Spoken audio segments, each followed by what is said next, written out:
তো রক্ত রক্তের বন্যায় দেশে সমস্যাগুলো আমরা দেখেছি, সেগুলো নিয়ে আমরা আর বলতে চাই না, কিন্তু আমরা দেখেছি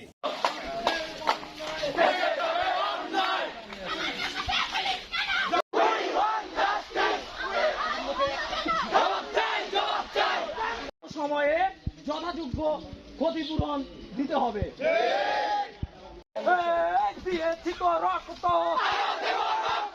রক্তের নিচ্ছেন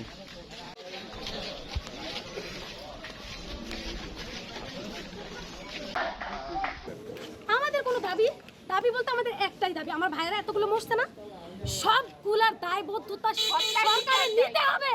হত্যার বিচার চাই, আমরা কোনো দেশদ্রোহী বা আমরা কোনো অস্ত্র পাচার করতে গেছি না, আমরা দেশকে লুটাই দিতে চাইছি। কেন আমাদেরকে সেদিন বাধা দেওয়া হলো? গুলি বর্ষণের মতো এরকম কেন হবে? আমরা দেশের মেধা, আমাদেরকে মারা হচ্ছে, কেন মারা হবে? আমরা এখানে সবাই তাদেরকে যে নৃশংসভাবে হত্যা করা হয়েছে তার বিচারের দাবিতে দাঁড়াইছি এবং প্রস্তাব দিয়েছে আমাদের তাদের সাথে একমত পোষণ করে এখানে দাঁড়িয়েছে। আর আমরা প্রত্যেকটা হত্যার সুষ্ঠু বিচার চাই।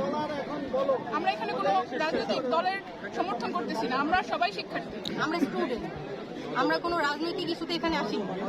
9 দফা দাবিতে যাতে আর কোনো অত্যাচার বা হামলা গুলি যেন না হয়, আর আমাদের ভাই যারা টিচার, আমাদের শিক্ষক যারা জেলে আছে তাদের মুক্তি চাই, এটাই আমাদের দাবি। কেন একটা 16 বছরের ছেলে স্পষ্ট দেখতে পাচ্ছি একটা পুলিশ গুলি করছে, সেখানে কেন অবস্থায় 16 বছরের একটা ছেলেকে গ্রেফতার করা হলো? পুলিশকে গ্রেফতার করা হয়নি, আবার রিমান্ডে নেওয়ার কথা চলছে। কেন 17 বছরের ওই ছেলেটা কেন ওকে জেলে নেওয়া হবে? তাহলে আমাদের স্যার জেলে নেওয়া হচ্ছে।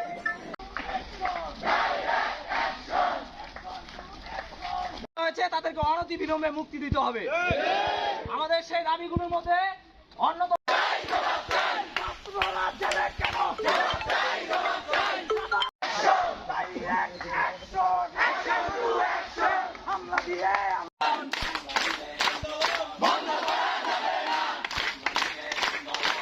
তাদেরকে অনতিবিলম্বে মুক্তি দিতে হবে। আমাদের সেই দাবিগুলোর মধ্যে অন্যতম সময়ে যথাযোগ্য ক্ষতিপূরণ দিতে হবে। ক্যাম্পাসে এখন পুলিশ উঠবে বা প্রশাসন নিয়ন্ত্রণে নিয়ে নিয়েছে, আমরা ধিক্কার জানাই। দিয়েছি তো রক্ত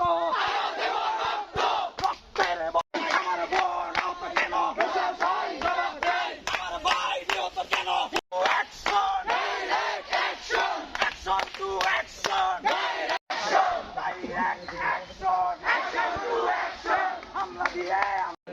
সবাইকে ধন্যবাদ, আর সেই সাথে আরো ধন্যবাদ জানাচ্ছি প্রশাসনকে আমাদেরকে সহযোগিতা করার জন্য। ধন্যবাদ।